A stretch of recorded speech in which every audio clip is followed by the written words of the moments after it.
CS അഥവാ company secretaries. ആരാണ് company secretaries? ആർക്കൊക്കെയാണ് ഇത് പഠിക്കാൻ പറ്റുക? നിങ്ങൾ +2 പഠിക്കുന്ന ഒരാളാണ് എന്നുണ്ടെങ്കിൽ +2വിന് ശേഷം ചെയ്യാൻ പറ്റുന്ന ഒരു കൊമേഴ്സ് പ്രൊഫഷണൽ കോഴ്സാണ് CS. കൊമേഴ്സ് പ്രൊഫഷണൽ കോഴ്സ് എന്ന് പറയുമ്പോൾ ഇതിനൊരിക്കലും കൊമേഴ്സ് ബാക്ക്ഗ്രൗണ്ട് പഠിച്ച ആളുകൾക്ക് ചെയ്യാൻ പറ്റുന്ന കോഴ്സ് എന്നൊരു മീനിങ്ങേ ഇല്ല കേട്ടോ. നിങ്ങൾ ഏത് ബാക്ക്ഗ്രൗണ്ടിൽ പഠിച്ച ആളുകളാണെന്നുണ്ടെങ്കിലും നിങ്ങൾക്കൊരു കമ്പനി സെക്രട്ടറി ആവാൻ പറ്റും. ഇന്ത്യയിൽ പാർലമെന്റ് ആക്ട് മുഖാന്തരം നിലവിൽ വന്നിട്ടുള്ള 3 ഗവേണിംഗ് ബോഡികളാണ് ഉള്ളത്. ICAI, ICSI, ICMAI ഇങ്ങനെയാണ് ബോഡികൾ. ഇവര് കറസ്പോണ്ടിങ് ആയിട്ട് CA, CMA, CS ഇങ്ങനെ കോഴ്സുകൾ പ്രൊവൈഡ് ചെയ്യുന്നുണ്ട്. ICSI പ്രൊവൈഡ് ചെയ്യുന്ന കോഴ്സാണ് കമ്പനി സെക്രട്ടറി. ഇത് 3 വർഷത്തെ കോഴ്സാണ്. +2വിന് ശേഷം നിങ്ങൾ 3 വർഷം കൊണ്ട് ഈ കോഴ്സ് കംപ്ലീറ്റ് ചെയ്ത് നിങ്ങൾക്ക് മെമ്പർഷിപ്പ് നേടാൻ സാധിക്കും. ഇനി 3 വർഷം കൊണ്ട് എന്ന് പറഞ്ഞപ്പോൾ ഈ 3 വർഷം ഫുള്ള് നിങ്ങളുടെ ഒരു പഠന കാലയളവല്ല, നിങ്ങളുടെ ഇന്റേൺഷിപ്പ് അടക്കം, അതായത് നിങ്ങളൊരു കമ്പനി സെക്രട്ടറിയുടെ അണ്ടറിൽ വർക്ക് ചെയ്ത് എക്സ്പീരിയൻസോട് കൂടിയാണ് ക്വാളിഫൈ ചെയ്യുക. ആ എക്സ്പീരിയൻസ് 21 മാസത്തെ എക്സ്പീരിയൻസും കൂടി ചേർത്തിട്ട് ടോട്ടൽ നിങ്ങൾക്ക് എടുക്കുന്ന ടൈമാണ് 3 വർഷം എന്ന് പറയുന്നത്. അപ്പൊ 3 വർഷം കൊണ്ട് +2വിന് ശേഷം നിങ്ങൾക്ക് ഒരു പ്രൊഫഷണൽ ക്വാളിഫിക്കേഷൻ നേടിയെടുക്കാൻ പറ്റും. നിങ്ങളുടെ പേരിന്റെ ഫ്രണ്ടിൽ CS എന്ന് ആഡ് ചെയ്യാൻ പറ്റും. അതാണ് അതിന്റെ വാലിഡിറ്റി എന്ന് പറയുന്നത്. ഇനി ഈ കോഴ്സ് എങ്ങനെയൊക്കെ പഠിക്കാൻ പറ്റും എന്നുള്ളത് ഞാൻ പറഞ്ഞു. +2 ഏത് ബാക്ക്ഗ്രൗണ്ടിൽ പഠിക്കുന്ന ആൾക്കും ഈ കോഴ്സ് ചെയ്യാൻ പറ്റും എന്ന് പറഞ്ഞു. അതായത് സയൻസോ കൊമേഴ്സോ ഏത് കോഴ്സ് ചെയ്യുന്ന ആളുകളെ സംബന്ധിച്ചും എൻട്രൻസ് എക്സാം എഴുതിക്കൊണ്ട് ഈ കോഴ്സ് ചെയ്യാൻ പറ്റും. +2 കഴിഞ്ഞിട്ട് നമ്മൾ ചെയ്യേണ്ടുന്ന എൻട്രൻസ് എക്സാം എന്ന് പറയുന്നത് CSEET, CSEET എന്ന് പറയുന്ന എൻട്രൻസ് എക്സാം ആണ്. ഇത് ഓൺലൈൻ ആയിട്ട് നടക്കുന്ന എക്സാം ആണ്. അതും ഹോം ബേസ്ഡ് ആണ്. നിങ്ങൾക്ക് നിങ്ങളുടെ വീട്ടിലിരുന്നു കൊണ്ട് ഒരു ലാപ്ടോപ്പും പ്രോപ്പർ ഇന്റർനെറ്റ് കണക്ഷനും ഉണ്ടെന്നുണ്ടെങ്കിൽ വീട്ടിലിരുന്നു കൊണ്ട് എഴുതാൻ പറ്റുന്ന ഒരു എൻട്രൻസ് എക്സാം ആണ് CSET. ഇത് ഇൻസ്റ്റിറ്റ്യൂട്ട് വർഷത്തിൽ 4 അറ്റംപ്റ്റുകൾ നടത്തുന്നുണ്ട്. നിങ്ങൾക്ക് ഇഷ്ടമുള്ള അറ്റംപ്റ്റ് നിങ്ങൾക്ക് എക്സാം എഴുതാം. സാധാരണ എൻട്രൻസ് എക്സാം ഒക്കെ വർഷത്തിൽ ഒരു തവണയല്ലേ നടക്കുക. പക്ഷെ CSന്റെ എൻട്രൻസ് എക്സാം മാത്രം 4 തവണ നടക്കുന്നുണ്ട്. ഈ 4 തവണ എന്ന് പറഞ്ഞാൽ വർഷത്തിൽ ആദ്യം ജാനുവരിയിൽ ഒരു എക്സാം നടക്കുന്നുണ്ട്, അറ്റംപ്റ്റ് വരുന്നുണ്ട്. അത് കഴിഞ്ഞിട്ട് പിന്നെ മെയ്യിൽ അറ്റംപ്റ്റ് വരും, ദെൻ ജൂലൈയിൽ അറ്റംപ്റ്റ് വരും, ദെൻ നവംബറിൽ അറ്റംപ്റ്റ് വരും. ഇങ്ങനെ വർഷത്തിൽ 4 അറ്റംപ്റ്റുകൾ നിങ്ങൾക്ക് കിട്ടും. ഇതിലേത് വേണമെന്നുണ്ടെങ്കിലും നിങ്ങൾക്ക് ക്ലിയർ ചെയ്യാം. ഇനി ഇതെങ്ങനെയാണ് രജിസ്റ്റർ ചെയ്യുക? ഇത് രജിസ്റ്റർ ചെയ്യാൻ നിങ്ങൾ വേറെ ഒന്നും ചെയ്യേണ്ട. ICSIയുടെ ഡയറക്റ്റ് ആയിട്ട് വെബ്സൈറ്റ് ICSI.org എന്നാണ് വെബ്സൈറ്റ്. ആ വെബ്സൈറ്റിൽ കയറുക. ആ വെബ്സൈറ്റിൽ നിങ്ങൾക്ക് CSET രജിസ്റ്റർ ചെയ്യാനുള്ള ലിങ്ക് ഉണ്ടാവും. നിങ്ങളുടെ ആധാർ കാർഡ്, നിങ്ങളുടെ സൈന്, ഫോട്ടോ അങ്ങനെ മിനിമൽ ഡോക്യുമെന്റ്സ് കൊടുത്തുകൊണ്ട്, ഇവൻ +2ന്റെ സർട്ടിഫിക്കറ്റിന്റെ പോലും ആവശ്യമില്ല നിങ്ങൾക്ക്. നിങ്ങളുടെ 10ന്റെ സർട്ടിഫിക്കറ്റ് യൂസ് ചെയ്തുകൊണ്ട് ഈ എൻട്രൻസ് എക്സാം രജിസ്റ്റർ ചെയ്യാൻ പറ്റും. അതിന് പേയ്മെന്റ് 2000 രൂപയാണ് വരിക. ഈ 2000 രൂപ ICSIയിൽ ഡയറക്റ്റ് ആയിട്ട് ഓൺലൈൻ UPI വഴി നിങ്ങൾക്ക് പേയ്മെന്റ് ചെയ്യാൻ പറ്റും. അത് ചെയ്യാം. അപ്പോൾ അത് ചെയ്ത് കഴിഞ്ഞാൽ നമുക്ക് തൊട്ടടുത്ത് വരുന്ന അറ്റംപ്റ്റ് ഏതാണോ ആ അറ്റംപ്റ്റ് എക്സാം എഴുതാൻ പറ്റും. ഇപ്പോൾ ഫോർ എക്സാമ്പിൾ നിങ്ങൾ ജാനുവരി അറ്റംപ്റ്റ് ആണ് എക്സാം എഴുതാൻ പ്ലാൻ ചെയ്യുന്നത് എന്നുണ്ടെങ്കിൽ നിങ്ങൾക്ക് ഡിസംബർ 15-ാം തീയതിയാണ് കട്ട് ഓഫ് ഡേറ്റ്. അതിന് മുന്നേ നിങ്ങൾ എപ്പോൾ വേണമെന്നുണ്ടെങ്കിലും രജിസ്റ്റർ ചെയ്യാം. നിങ്ങൾ എപ്പോൾ രജിസ്റ്റർ ചെയ്താലും ജാനുവരിയിൽ വരുന്ന അറ്റംപ്റ്റ് എക്സാം എഴുതാം. ഇനി ജാനുവരിയിൽ എപ്പോഴാണ് എക്സാം നടക്കുക അതും പ്രീഡിഫൈൻഡ് ആണ്.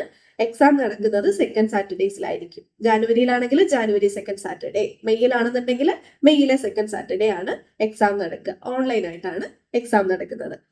ഇനി മറ്റ് എൻട്രൻസ് എക്സാം പോലെ ഇതിന് പ്രത്യേകിച്ച് ക്രൈറ്റീരിയൻസ് ഇല്ല, അല്ലെങ്കിൽ പെർസെൻറ്റേജ് അല്ലെങ്കിൽ നമുക്ക് കിട്ടുന്ന സ്കോർ അതിനകത്ത് ഇമ്പോർട്ടൻ്റ് അല്ല. നിങ്ങൾ ക്വാളിഫൈ ചെയ്താൽ മതി. അതായത് 200 മാർക്കിലാണ് എക്സാം നടക്കുന്നത്. സോ 200-നകത്ത് നിങ്ങൾ മിനിമം 100 മാർക്ക് വാങ്ങി ഇൻഡിവിജ്വൽ സബ്ജക്റ്റുകൾ പാസ്സായിട്ടുണ്ട് എന്നുണ്ടെങ്കിൽ നിങ്ങൾ ക്വാളിഫൈഡ് ആയി. 100 മാർക്ക് കിട്ടുന്ന ആളും 120 മാർക്ക് കിട്ടുന്ന ആളും ഒക്കെ CS എക്സിക്യൂട്ടീവ് ചെയ്യാനാണ് ക്വാളിഫൈഡ് ആയിട്ടുള്ളത്. വേറെ കോഴ്സുകളൊന്നും ചെയ്യാൻ പറ്റില്ലല്ലോ നമുക്ക്. CSന്റെ എൻട്രൻസ് ആണ്, സ്പെസിഫിക് ആണ്. നീറ്റൊന്നും പോലെ നിങ്ങളുടെ ഓർഡറിനനുസരിച്ച് നിങ്ങൾക്ക് എവിടെ അഡ്മിഷൻ കിട്ടും അങ്ങനെയുള്ള പ്രശ്നങ്ങളൊന്നും ഇവിടെ ഇല്ല. ജസ്റ്റ് ക്വാളിഫൈ ചെയ്യുക എന്നുള്ളതേ ഉള്ളൂ. അതുകൊണ്ട് തന്നെ ആണ് ഇൻസ്റ്റിറ്റ്യൂട്ട് ഇതിന് 4 അറ്റംപ്റ്റുകൾ വെച്ചിട്ടുള്ളത്. നിങ്ങളൊരു 1 ഇയറിന്റെ കോച്ചിങ് ഒന്നും എടുത്ത് CSET ചെയ്യേണ്ടെന്ന ആവശ്യമില്ല. അത് ഒരുപാട് ആളുകൾ ചോദിക്കുന്നതാണ്, എത്ര നാളുകൊണ്ട് CSET പ്രിപ്പയർ ചെയ്യാൻ പറ്റും? അങ്ങനൊന്നും ഇല്ല. CSET പ്രിപ്പയർ ചെയ്യാൻ CSET എന്നല്ല, പ്രൊഫഷണൽ കോഴ്സുകളൊക്കെ ശരിക്കും ഒരു സെൽഫ് സ്റ്റഡി മോഡിലാണ് കോഴ്സ് ഡിസൈൻ ചെയ്തിട്ടുള്ളത്. ഇപ്പൊ CS പഠിക്കാൻ നിങ്ങൾ എവിടെയെങ്കിലും പോയി കോച്ചിങ് എടുക്കണമെന്ന് നിർബന്ധമൊന്നുമില്ല. CSETക്കും അതുപോലെ തന്നെയാണ്. CSET നിങ്ങൾ എവിടെയെങ്കിലും പോയി 1 ഇയറിൽ വലിയ പേയ്മെന്റ് ഒന്നും കൊടുത്ത് പഠിക്കേണ്ടുന്ന ഒരാവശ്യവും അതിനില്ല. CSETയുടെ ഡീറ്റെയിൽസ് ഷെയർ ചെയ്യാം. CSETക്ക് 4 സിലബസിൽ 4 സബ്ജക്റ്റുകളാണ് ഉള്ളത്.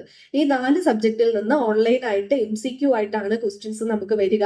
നെഗറ്റീവ് മാർക്കിംഗ് ഒന്നുമില്ല. നമ്മൾ ജസ്റ്റ് 50 മാർക്ക് 100 മാർക്ക് ക്വാളിഫൈ ചെയ്ത് കഴിഞ്ഞാൽ നമുക്ക് എൻട്രൻസ് ക്ലിയർ ചെയ്യാൻ പറ്റും. ഇനി എൻട്രൻസ് ക്ലിയർ ചെയ്ത് കിട്ടുന്ന ആ സർട്ടിഫിക്കറ്റ്, അതാണ് CSETയുടെ സർട്ടിഫിക്കറ്റ്. ഈ സർട്ടിഫിക്കറ്റും നിങ്ങളുടെ +2 പാസ്സായി നിങ്ങൾക്ക് കിട്ടുന്ന സർട്ടിഫിക്കറ്റും കൂടെ യൂസ് ചെയ്തുകൊണ്ട് വിത്തിൻ 1 ഇയർ എപ്പോൾ വേണമെന്നുണ്ടെങ്കിലും നിങ്ങൾക്ക് ഈ കോഴ്സ് ചെയ്യാൻ പറ്റും. ഇമ്മീഡിയറ്റ് ആയിട്ട് തന്നെ രജിസ്റ്റർ ചെയ്യണമെന്ന് നിർബന്ധമൊന്നുമില്ല. 1 ഇയറിന്റെ വാലിഡിറ്റി ഉണ്ട് ഒരു CSETയുടെ സർട്ടിഫിക്കറ്റിന്. അപ്പോൾ നമ്മൾ ജാനുവരിയിൽ നമ്മൾ CSETയുടെ സർട്ടിഫിക്കറ്റ് എടുത്തിട്ടു, എന്നിട്ട് നമ്മൾ ഫെബ്രുവരിയിലോ ജാനുവരിയിലോ ഒന്നും കോഴ്സ് രജിസ്റ്റർ ചെയ്തില്ല എന്നുണ്ടെങ്കിലും അടുത്ത ജാനുവരി വരത്തേക്കും നിങ്ങൾക്ക് ടൈം വാലിഡ് ആണ്. ആ വാലിഡിറ്റി 1 ഇയർ ആണ്. അതിന്റെ ഇടയിൽ എപ്പോൾ വേണമെന്നുണ്ടെങ്കിലും നിങ്ങൾക്ക് CS കോഴ്സ് ചെയ്യാൻ സാധിക്കും, എൻട്രൻസ് വൺസ് ക്ലിയർ ചെയ്തിട്ടാൽ. ഇനി ഈ എൻട്രൻസ് എക്സാം മാർക്കൊക്കെ എക്സംപ്റ്റഡ് ആണ്, അതുകൂടി പറയാം. ഡിഗ്രി ചെയ്തിട്ടുള്ള ആളുകൾ അല്ലെങ്കിൽ LLB കംപ്ലീറ്റ് ചെയ്തിട്ടുള്ള ആളുകൾ, അല്ലെന്നുണ്ടെങ്കിൽ CA CMA പോലെയുള്ള മറ്റു പ്രൊഫഷണൽ കോഴ്സുകൾ ക്വാളിഫൈ ചെയ്തിട്ടുള്ള ആളുകൾ, ഇവർക്കൊക്കെ ഈ CSET എന്ന് പറയുന്ന എൻട്രൻസ് എക്സാം എക്സംപ്റ്റഡ് ആണ്. ഇപ്പൊ ഡിഗ്രി 3 വർഷം അല്ലെങ്കിൽ 4 വർഷം എടുത്ത് നിങ്ങൾ കംപ്ലീറ്റ് ചെയ്തിട്ടുണ്ട് എന്നുണ്ടെങ്കിൽ പിന്നെ നിങ്ങൾ CSET എൻട്രൻസ് എക്സാം എഴുതേണ്ടുന്ന ആവശ്യമില്ല. പക്ഷെ അതിന് വേണ്ടിയിട്ട് ആരും ഡിഗ്രി ചെയ്യാൻ വേണ്ടി നിൽക്കണ്ട കേട്ടോ. ഡിഗ്രി കഴിഞ്ഞിട്ട് വരാം അങ്ങനെ വിചാരിക്കേണ്ടുന്ന ആവശ്യമില്ല. കാരണം ഡിഗ്രി ചെയ്യുമ്പോൾ നമ്മുടെ ഒരു മിനിമം 4 വർഷം സമയം നമ്മൾ അവിടെ ലോക്ക്ഡ് ആയിരിക്കും. നിങ്ങൾക്ക് ഇതിന്റെ കൂടെ പാരലലായിട്ട്, അതായത് CS-ന്റെ കൂടെ പാരലലായിട്ട് ഡിഗ്രി ചെയ്യണം എന്നുള്ളത് ഒരു കമ്പൽസറി ആയിട്ടുള്ള കാര്യമല്ല. അപ്പോൾ അത് താല്പര്യം ഉണ്ടെന്നുണ്ടെങ്കിൽ മാത്രം നിങ്ങൾ അങ്ങനെ ചെയ്താൽ മതി. അല്ലെങ്കിൽ ഡിഗ്രി കഴിഞ്ഞിട്ട് ചെയ്യണം എന്നും പ്രത്യേകിച്ച് അതുകൊണ്ട് ബെനിഫിറ്റ് ഒന്നും നമുക്ക് കിട്ടാനില്ല. അതുകൊണ്ട് തന്നെ നമ്മൾക്ക് ഇപ്പോൾ ഡിഗ്രിക്ക് പോകുമ്പോൾ നിങ്ങളെ സംബന്ധിച്ച് UGC അപ്രൂവ്ഡ് ആയിട്ടുള്ള ഒരു ഇൻസ്റ്റിറ്റ്യൂട്ടിന്റെ സർട്ടിഫിക്കറ്റ് ആണ്, വാലിഡ് ആയിട്ടുള്ള സർട്ടിഫിക്കറ്റ് ആണ് നിങ്ങൾക്ക് കിട്ടുക. Same UGC approved post graduation certificate ആണ് ICSI പ്രൊവൈഡ് ചെയ്യുന്ന CS-ന്റെ സർട്ടിഫിക്കറ്റ്. അപ്പൊ നിങ്ങൾക്ക് സർട്ടിഫിക്കറ്റിന് വേണ്ടിയിട്ട് നിങ്ങൾ അഡീഷണൽ ഒരു ഡിഗ്രി ചെയ്യാൻ സമയം വേസ്റ്റ് ആക്കണം എന്നില്ല. നിങ്ങൾക്ക് കോഴ്സ് +2 കഴിഞ്ഞ് തന്നെ ജോയിൻ ചെയ്ത് ഇമ്മീഡിയറ്റ് ആയിട്ട് ചെയ്യാം. 3 വർഷം കൊണ്ട് നിങ്ങൾക്ക് പോസ്റ്റ് ഗ്രാജുവേഷൻ സർട്ടിഫിക്കറ്റ് കിട്ടും, പ്ലസ് ഒരു പ്രൊഫഷണൽ കോഴ്സ്, ഒരു പ്രൊഫഷണൽ ക്വാളിഫിക്കേഷൻ നിങ്ങളുടെ നെയിമിന്റെ കൂടെ ആഡ് ചെയ്യാൻ പറ്റും. അപ്പൊ ഇത്തരത്തിൽ CS കോഴ്സ് ചെയ്യാനോ CS കോഴ്സിന്റെ ഡീറ്റെയിൽസ് എന്തെങ്കിലും അറിയാൻ താല്പര്യമുള്ള ആളുകൾ കമന്റ് ബോക്സിൽ ഇട്ടാൽ മതി, നമുക്ക് ഡീറ്റെയിൽസ് ഇടാം.